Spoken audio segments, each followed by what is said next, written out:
పద్ధతులకు తెరతీస్తోందా? పాము ముంగిసెల్లా కొట్లాడుకునే పార్టీలు ఒక్కతాటిపైకి ఎందుకు వస్తున్నాయి? సానుభూతి పేరుతో పోటీకి దూరంగా ఉన్న టీడీపీ కాంగ్రెస్కి ఎందుకు మద్దతు ఇస్తోంది? మంత్రి కేటీఆర్ ప్రకటన వెనుక మొదలువేంటి? పదవిలో ఉన్న ప్రజాప్రతినిధి మరణిస్తే మిగిలిన రాజకీయ పార్టీలు సానుభూతి చూపిస్తాయి. ఒట్టి సానుభూతి కాకుండా అటు పిమ్మట జరిగే ఉప ఎన్నికల్లో పోటీకి దిగవు.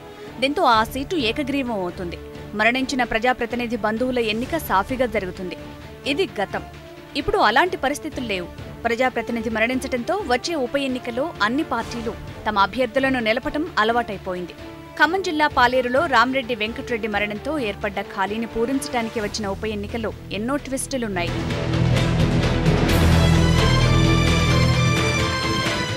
తెలంగాణలో మూలాలను పోగొట్టుకుంటున్న దశలో టీడీపీ ఉందని, ఆ పార్టీ కాంగ్రెస్కి తోక పార్టీగా మారిపోతోందని మంత్రి కేటీఆర్ ప్రకటన చుట్టూ వివాదం రాజుకుంటోంది. పాలేరులో అభ్యర్థిని నిలబెట్టని టీడీపీ అంతటితో ఆగలేదు.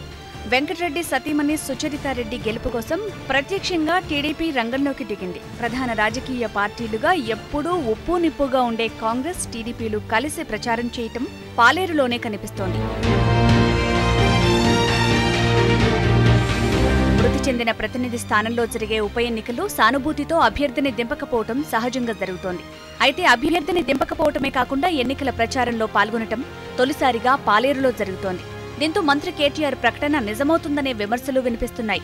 సానుభూతితో పోటీకి దూరంగా ఉండకుండా కాంగ్రెస్ అభ్యర్థి విజయం కోసం ప్రత్యక్షంగా టీడీపీ ప్రచారం చేయటంలో మతలబేంటని ప్రశ్నిస్తున్నారు.